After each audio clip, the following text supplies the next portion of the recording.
ज्या ज्या ठिकाणी मन जाय माझे, त्या त्या ठिकाणी निजरूप तुझे मी ठेवितो मस्तक ज्या ठिकाणी, तेथे तुझे सद्गुरु पाय दोणी।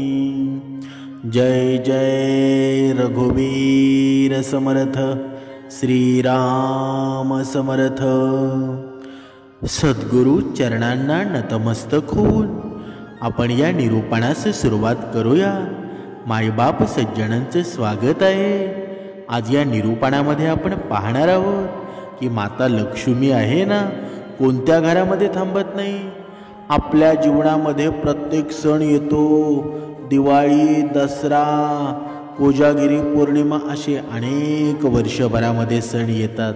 आपण वेगवेगळे व्रत वैकल्य सुद्धा करतो, पण तरी सुद्धा जसे दिवस जातात ना, आपल्या जीवनामध्ये आपल्या लक्ष्मीसोबत, आपल्या पैशासोबत काहीच सुधारणा होत नाही।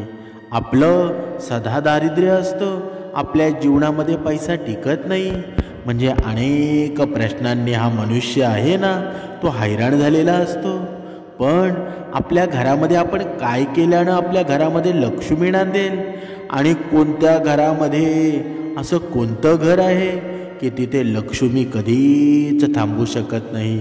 बघा, ही लक्ष्मी येण्यासाठी आहे ना, किती जरी माणूस व्रत वैकल्य करत असतो, बघा वेगवेगळे उपवास करत असतो, तरी सुद्धा हवी तशी लक्ष्मी त्यांच्या घरामध्ये थांबते का बरं? पण शास्त्रामध्ये असं सांगितलेलं आहे की कोणतं जे घर आहे, कोणतं जे ठिकाण आहे की तिथे लक्ष्मी कधीच थांबू शकत नाही। आता तुमच्या मनामध्ये हा प्रश्न निर्माण झालेला असेल की माझ्या समोरचा व्यक्ती, माझा शेजारी एवढे वाईट कर्म करतो, तरी सुद्धा त्याच्याकडे एवढा पैसा कसा येतो? तुम्ही तर हे सांगता की चांगले कर्म करावेत, मग लक्ष्मी त्याच्याकडे का जाते बरं? पण बघा, शास्त्रामध्ये असं लिखित आहे की जरी वाईटाकडे जरी लक्ष्मी जात असेल ना, जर तुम्ही एक विचार करा, ज्या लक्ष्मीनं आपल्या जीवनामध्ये समाधान निर्माण होत नसेल, ज्या लक्ष्मीनं आपल्या जीवनामध्ये सुख निर्माण होत नसेल, मग अशी लक्ष्मी काही कामाची आहे का बरं? काहीच फायदा नाही। अशी लक्ष्मी आम्हाला नको आहे। आम्हाला लक्ष्मीसोबत नारायणसुद्धा हवा आहे। जेव्हा भगवंत लक्ष्मीसोबत येतो ना, तेव्हा सर्व सुख घेऊन येत असतो। आम्हाला नुसती लक्ष्मी नको आहे। पण आज या निरूपणामध्ये आपण पाहणार आहोत की माता लक्ष्मी आहे ना, कोणत्या घरामध्ये थांबत नाही। बघा, एका उदाहरणाद्वारे स्पष्ट करूया। एकेकाळची ही गोष्ट आहे।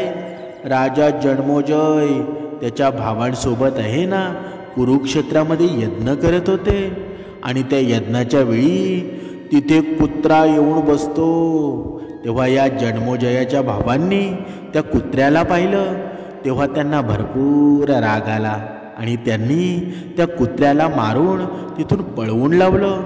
कुत्रा रडत रडत आपल्या आईजवळ जातो, आणि आपल्या मुलाला रडताना पाहून कुत्र्याच्या आईनं त्याला विचारलं, तू का रडत आहेस बरं? तुला कोणी मारलं आहे का? कुत्र्यानं रडत आपल्या आईला सांगितलं, आई, मला राजा जन्मोजयाच्या भावांनी मारलेलं आहे। आता इथे तुम्ही विचार करत असाल, कुत्र्यांना माणसासारख्या भावना असतात का?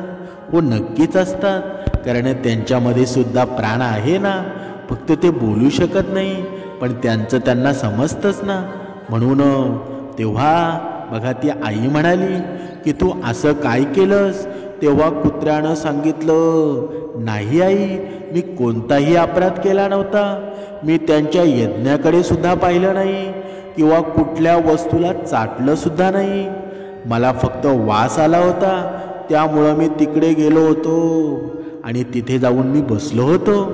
मी असा कोणताही गुन्हा केला नव्हता, आणि तरीसुद्धा त्यांनी मला खूप मारलं आहे। आपल्या मुलाचं हे बोलणं ऐकून कुत्र्याच्या आईला खूप जास्त दुःख झालं, आणि तिला खूप वाईटसुद्धा वाटलं। ती म्हणाली, एखाद्या निरापराधाला मारणं आहे ना, हा खूप मोठा अपराध आहे आणि जन्मोजयाच्या भावांनी हा मोठाच अपराध केला आहे ना, आणि याचं फळ त्यांना नक्कीच भोगावं लागेल. रागारागानं ती कुत्री जन्मोजयाच्या यज्ञामध्ये पोचते. तिथे जाऊन ती काय म्हणते, हे बघा, तुम्ही माझ्या निरापराध मुलाला मारलं आहे. त्यानं तुमच्या कोणत्याही वस्तूला स्पर्श देखील केला नव्हता. ती कुत्रीसारखी तिथे भुंकत होती आणि तिच्या मुलाला का मारलं ना याचं ती कारण विचारत होती. परंतु त्यांनी कोणतंही उत्तर दिलं नाही. तेव्हा त्या कुत्रीनं त्यांना श्राप दिला की तुमच्यावर एक मोठं संकट येईल, तुम्हाला देखील त्याचं दुःख भोगावं लागेल. जन्मोजय राजा खूप दुःखी होतो. राजा विचार करू लागतो, हे झालं काय? आता या श्रापापासून आपल्याला मुक्ती तरी कशी मिळणार बरं? आता ते हस्तिनापुरामध्ये येऊन अशा एका ब्राह्मणाचा शोध घेऊ लागले की जो त्यांना या शापापासून मुक्ती मिळवून देऊ शकत होता. तिकडे तो कुत्रा त्याच्या आईला विचारू लागला, आई, तू त्यांना श्राप देऊन दंडित केलं आहेस, परंतु जे लोक अशा प्रकारचे अपराध करत असतात ना, त्यांच्या शरणामध्ये आलेल्यांना मारतात. अशा लोकांना श्राप न देता कशा प्रकारे त्यांचा विनाश होत असतो ना, कसे ते लक्ष्मीहीन बनतात, तपोबळ होतं, त्यामुळं तुम्ही श्राप दिलेत ना. परंतु या कलियुगात तर असे खूप कमी लोक असतील ज्यांच्याकडे तपोबल असेल. मग अशा वेळी या दुष्ट माणसाला ते श्राप कसे देऊ शकतील बरं? तेव्हा ती कुत्रे काय म्हणते, बघा, लक्ष देऊन ऐका. अशा लोकांसोबत आहे ना नेहमी परमात्मा असतो. त्या लोकांना कशा प्रकारे त्यांच्या कृत्याची शिक्षा भोगावी लागते ना, हे तू आता ऐक. एकेकाळी एक खूप गरीब माणूस होता. तो गरीब असून सुद्धा देवाची नित्य नेमानं पूजा अर्चा करत असे. एके दिवशी माता लक्ष्मी त्याच्यावर प्रसन्न होते. मातेनं विचार केला की हा माणूस खूप गरीब आहे आणि गरीब असल्यामुळं खूप जास्त दुःखी आहे. याला जर मी धनवान बनवलं ना तर हा सुखी बनेल आणि आपल्याप्रमाणे गरीब असणाऱ्या लोकांना देखील हा मदत करेल. हाच विचार करून माता लक्ष्मी त्या गरीबाला एक चमत्कारिक मडकं दिलं आणि त्या मडक्याची महती त्या माणसाला समजावून सांगितली. आणि माता लक्ष्मी अंतर्ध्यानामध्ये झाली. त्या गरीब माणसानं त्या मडक्याकडनं खूप सारं धनदौलत मागितली आणि धनदौलत मिळाल्यामुळं तो खूपच श्रीमंत झाला. आता त्याला कोणत्याही प्रकारचं दुःख नव्हतं. जेव्हा पण त्याला भूक लागायची ना तेव्हा तो त्या मडक्याकडून जेवण मागायचा. माता लक्ष्मीनं दिलेलं ते मडकं आहे ना, त्याला वेगवेगळ्या प्रकारचे जेवण बनवून देत असे. आता तर त्या गरीबाचं जीवन सुखाने भरले होतं. पूर्ण नगरामध्ये तो श्रीमंत माणूस बनला होता. नगरातील सर्वात मोठा बंगला त्याचाच होता. कधी कधी आपण सुद्धा बघतो ना की आपल्या आयुष्यामध्ये आहे ना, कधी कधी एखाद्याला एवढा पैसा भेटतो की त्याने स्वप्नात सुद्धा पाहिलेला नसतो. म्हणजे तो भेटतो कुठून बरं? जास्तीत जास्त भेटतो तो जमीन विकून. वेगवेगळ्या प्रकारे आपल्या आईबापाच्या जमिनी, आपल्या सासू सासऱ्याच्या जमिनी. म्हणजे कधी कोणाला पैसा भेटेल ना हे सांगता येत नाही, पण त्यांना तो वापरता येतो का? बघा, लगेच गाडी बंगला घेतात आणि 1 वर्षामध्ये पुन्हा भिकारी बनतात. म्हणजे बघा, सांगण्याचं तात्पर्य काय? आपल्याकडे जर लक्ष्मी आली ना तर ती मनुष्याने टिकवून ठेवायला हवी. त्याप्रमाणेच आहे ना, बघा, तो मनुष्य आहे ना, त्याच्या गावामध्ये तो सर्वात मोठा बंगला त्याचा होता. एके दिवशी नगरामध्ये खूप जोरात वादळ आलं. गरिबाच्या सर्व झोपड्या आहेत ना त्या वादळामध्ये उडून जातात. ते गरीब लोक इकडे तिकडे धावू लागतात. त्या वादळातून जीव वाचवत एक म्हातारी आहे ना त्या बंगल्यात पोचते. बंगल्यात त्या म्हातारीला पाहून तो माणूस एकदम तिच्यावरती ओरडतो आणि म्हणतो, हे म्हातारे, तू इकडे कुठे चालली आहेस?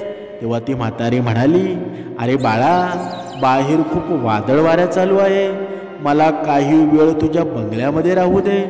वादळ वारा शांत झाला ना की मी इथून निघून जाईल. त्या म्हाताऱ्या आईनं त्याला अनेकदा विनवण्या केल्या, परंतु तरीही तो माणूस ऐकत नव्हता. तो खूप दुष्ट माणूस होता. त्याला त्याच्या श्रीमंतीचा गर्व झाला होता आणि त्या म्हातारीला आपल्या बंगल्यात पाहून त्याला त्या म्हाताऱ्यावर खूप जास्त राग आला. त्यानं तिला धक्के मारून घराच्या बाहेर काढले. म्हातारी त्याला एक विनंती करत होती की वादळ वारा शांत होऊ दे, पाऊस थांबू दे, मी लगेच तुझ्या या बंगल्यातून निघून जाईल. आता या वादळ वाऱ्यामध्ये मी एकटी कुठे जाणार बरं? त्या म्हाताऱ्या बाईनं त्याला खूप विनवणी केली, परंतु तरीसुद्धा त्याला तिची दया आली नाही. त्याने त्याच्या नोकरांना सांगितलं की त्या म्हाताऱ्या बाईला घराबाहेर हाकलून द्या. जेव्हा त्या वादळ वाऱ्यामध्ये पावसामध्ये ती म्हातारी बाई गेली ना, तेव्हाच जोरात वीज चमकली आणि त्या दुष्ट माणसाच्या बंगल्यावरती वीज पडली. पूर्ण बंगला आता पूर्ण उद्ध्वस्त झाला होता. त्याच्यामध्ये लक्ष्मी मातेनं दिलेले त्याचं मडकं होतं ना, ते सुद्धा नष्ट झालं होतं. ते पाहून तो खूप दुःखी झाला. थोड्या वेळापूर्वी जो एका आलिशान बंगल्याचा मालक होता, आता त्याच्याकडे साधी झोपडी सुद्धा नव्हती. म्हणून एक गोष्ट प्रत्येकानं लक्षात ठेवा, तुमच्या जीवनामध्ये कितीही संपत्ती येऊ द्या, कितीही धन दौलत येऊ द्या, पण गरिबीतले दिवस कधीच विसरू नका. हे गरिबीतले दिवस आहेत ना, तुम्ही कितीही उंच जरी उडालात ना, तरी पाय आपण जमिनीवर ठेवायला हवे. कारण समर्थ कृपेने, दत्तगुरूंच्या कृपेने आहेत ना, आपली परिस्थिती अतिशय चांगली आहे. काहीकांची परिस्थिती अजूनही नाजूक आहे, पण घाबरून जाऊ नका. योग्य उपासनेमध्ये राहा, योग्य कर्मामध्ये राहा, तुमचे दिवस सुद्धा बदलणार आहेत. बघा, त्याप्रमाणे त्या आलिशान बंगल्याचा मालक होता ना, त्याच्याकडे आता साधी झोपडीसुद्धा राहिलेली नव्हती. माता लक्ष्मी प्रकट होऊन त्याला सांगितलं की हे दुष्ट माणसा, मी तुला दुःखी पाहून तुला धनवाड बनवलं. तू इतरांची देखील मदत करशील असं मला वाटलं होतं, कारण तू गरीब असल्यामुळं तुला इतर गरिबांची देखील जाण असेल असा मी विचार केला होता. परंतु तू धनवाड बनण्याच्या योग्यच नव्हतास. असं म्हणतात ना की जिथे गरिबांना अपमानित केलं जातं, असा माणूस नेहमी कंगाळ असतो आणि तो कंगाळच बनतो. कोणासोबतही कटूपणे बोलणं हे लक्ष्मीपासून दूर जाण्यासारखं आहे. या वृद्ध लोकांचा अपमान करणं, त्यांच्यावरती राग करणं, त्यांना घरातून बाहेर काढणं म्हणजे साक्षात लक्ष्मीला घरातून बाहेर काढण्यासारखं आहे. ज्या घरामध्ये स्त्रियांचा मान सन्मान नसतो ना, त्यांना सतत अपमानित केलं जातं, तिथून लक्ष्मीसुद्धा तिथून निघता पाया घेते. जिथे घरात आलेल्या अतिथीचा मान सन्मान दिला जात नाही, अशा घरामध्ये सुद्धा आहे ना, लक्ष्मी कधीच राहत नाही. आणि जरी ती लक्ष्मी तिथे राहिली ना, तरीही त्या पैशामध्ये सुख नसतं, सदा दुःखी असतो. बघा, कधी कधी आपण एखादा शेठ पाहत असू, एखादा श्रीमंत पाहत असू, एखादा श्रीमंत व्यक्ती असतो ना, त्याच्या घरामध्ये त्याची मुलगीच आजारी असते, त्याची पत्नीच आजारी असते, त्याच्याकडे पैसा मात्र भरपूर येतो, पण त्या पैशानं त्याला सुख कधी मिळत नाही. मग असं सुख, असा पैसा काय कामाचा आहे बरं? हा पैसा न आलेला बरा. पण आपण चटणी भाकर आनंदाने खात असो ना, तीच सर्वात श्रेष्ठ आहे. बघा, म्हणजे अशा घरांमध्ये आहे ना, कधीच लक्ष्मी राहत नाही, आणि राहिली तरी तिथे सुख निर्माण होत नाही. म्हणजे अशा घरामध्ये लक्ष्मी कधी राहतच नाही ना. जिथे पुरुषत्व मागून लोक आळशी बनतात, अशा घरामध्ये सुद्धा लक्ष्मी राहत नाही. म्हणून आपल्याकडे जे काही आहे ना, त्यातून इतरांना आनंद देखील देण्याचा प्रयत्न करा. जर फक्त माझं आहे म्हणूनच सांभाळून ठेवलात तर त्याचा काहीच उपयोग होणार नाही. जसे की जर तुम्ही एखाद्या गरजवंताला, गरीबाला धान्यदान केलं नाही आणि स्वतःकडे साठवून ठेवलं, तर ते काही वर्षानंतर खराबच होणार आहे, त्याचा काहीही उपयोग होणार नाही. पण तुमच्याकडे खूप जास्त प्रमाणामध्ये धन आहे आणि एखाद्या गरजवंताला त्याची खूप गरज आहे, त्याला जर का ते तुम्ही थोड्या प्रमाणात जरी ते दान दिलं ना, तरी सुद्धा तुमच्या जीवनामध्ये भक्ती घडलीच म्हणून समजा. म्हणजे कर्म हेच श्रेष्ठ आहेत ना, जे दुसऱ्याच्या चेहऱ्यावर आनंद निर्माण करतात. पण त्या उलट जर ते तुम्ही त्याला दान दिलं नाही, तुम्ही पुढच्या वेळेस ते ठेवण्याचा प्रयत्न केला, पुढच्या पिढीसाठी ते सांभाळून ठेवण्याचा विचार केला, तर जेव्हा तुमचा मृत्यू होतो तेव्हा साधा 1 रुपयाही तुमच्या सोबत घेऊन जाऊ शकत नाही. आणि तुम्ही ज्याच्यासाठी हे धन ठेवत आहात ना, त्यातली 3री किंवा 4थी पिढी तुमचं नावही लक्षात ठेवत नाही. आणि जे तुमचं नावसुद्धा लक्षात ठेवत नाहीत, त्यांच्यासाठी तुम्ही आतापासून कष्ट घेऊन इतकी धनसंपत्ती साठवून त्याचा काय उपयोग आहे बरं? म्हणून जेव्हाही आपल्याला शक्य आहे ना, तेव्हा जास्तीत जास्त दान धर्म करून त्यांचं पुण्य कमवा, आपल्या आणि आपल्या परिवाराच्या झोळीमध्ये जमा करा. कारण एखाद्याचा मिळालेला तळतळाट आहे ना, हा पिढ्यानपिढ्या भोगता लागतो. म्हणजेच तो तळतळाट आपला पिच्छा सोडत नाही, तो आयुष्यभर आपली साडेसाती सोडत नाही. म्हणून आपल्याकडे पैसा असून सुद्धा काय उपयोग आहे बरं?